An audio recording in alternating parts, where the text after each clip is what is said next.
Hello, friends. For the first time in its history, Medicare has done something it was never allowed to do before. It sat down directly with the drug companies and negotiated the prices of some of the most common, most expensive medications in the country. And the results, which officially took effect this year, are dramatic. We are talking about price cuts that, on some of these drugs, run well over 50%, and on one of them, nearly 80%. These are not obscure medications. These are the drugs that millions of seniors take every single day for diabetes, for blood clots, for heart failure, for cancer.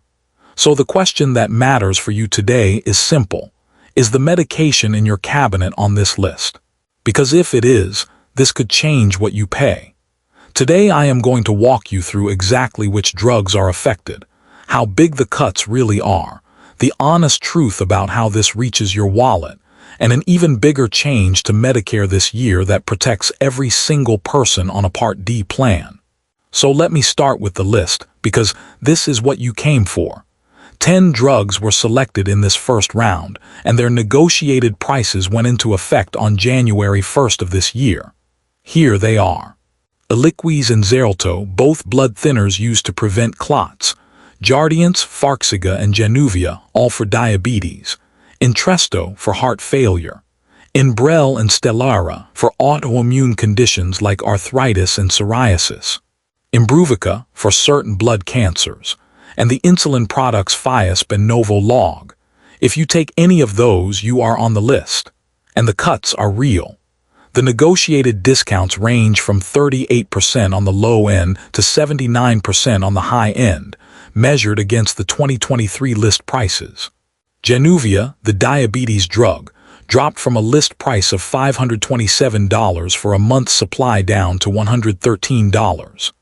Eliquis, the blood thinner that millions take, went from $521 down to $231, a 56% cut. These are enormous reductions on drugs that together account for a huge slice of what Medicare spends every year.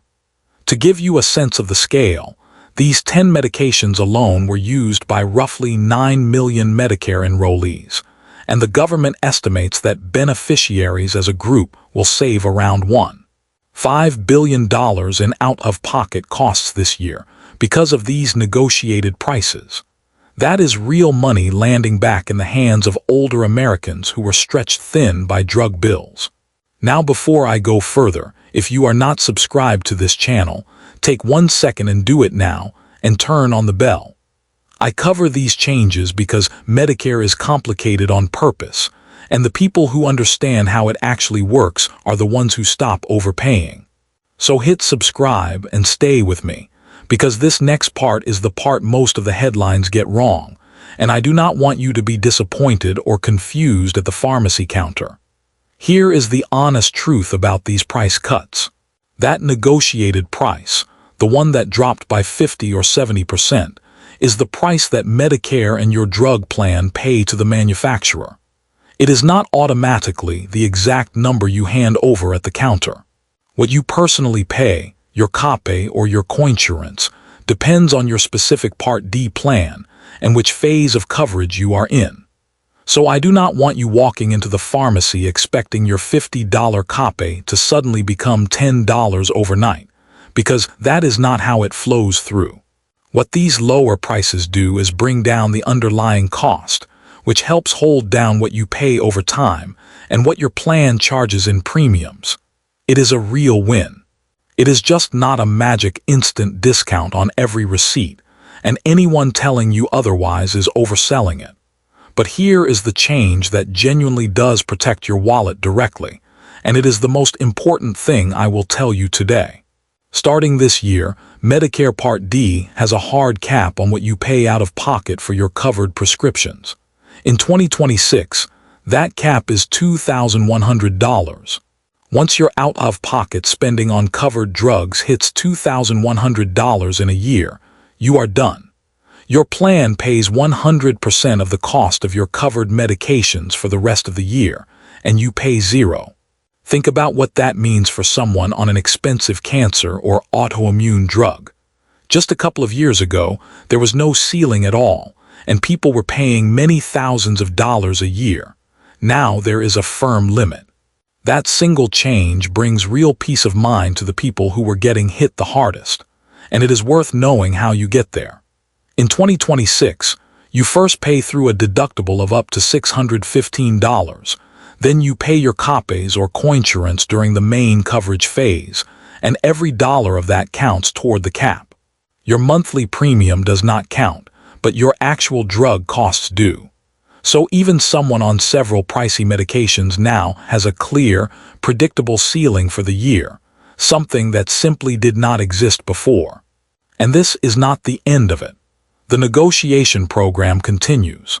A second round covering 15 more drugs, including the blockbuster diabetes and weight medications like Ozempic and Wegovy, has prices scheduled to take effect in 2027. So the list of medications getting cheaper is only going to grow in the years ahead. So what should you actually do with all of this? Let me give you the steps that matter. First, check whether your medication is one of the 10 I listed.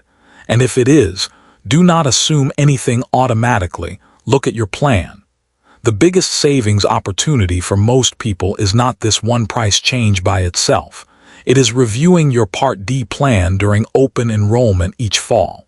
Because prices and plan formularies shift, the plan that was cheapest for you last year may not be the cheapest this year, and a few minutes comparing plans on the official Medicare website can save you real money. Second, if your drug costs are high, know about the Medicare prescription payment plan. This lets you spread your out-of-pocket drug costs into smooth monthly payments across the year instead of getting hit with a giant bill in January or February. It does not lower your total, but it makes it manageable, and for people on a fixed income, that predictability matters. Third, keep track of your spending toward that $2,100 cap. Once you hit it, your covered drugs cost you nothing for the rest of the year, so it helps to know roughly where you stand, especially if you take several medications. So here is everything in one place. For the first time, Medicare negotiated the prices of 10 major drugs, with cuts ranging from 38% up to 79%, and those prices took effect this year. But remember, that is the price your plan pays, and what you owe at the counter still depends on your specific plan. The bigger, more direct protection is the new $2,100 annual cap on your out-of-pocket drug costs, after which you pay zero for covered medications. More drugs, including Ozempic, are coming in 2027. To make the most of it, check if your drug is on the list, review your Part D plan every fall, look into the monthly payment option if your costs are high, and watch your spending toward that cap. Do me a favor and share this with someone on Medicare who takes regular medications, because this is the kind of money-saving change that helps no one if they never hear about it. Subscribe, turn on the bell, and I will see you in the next one.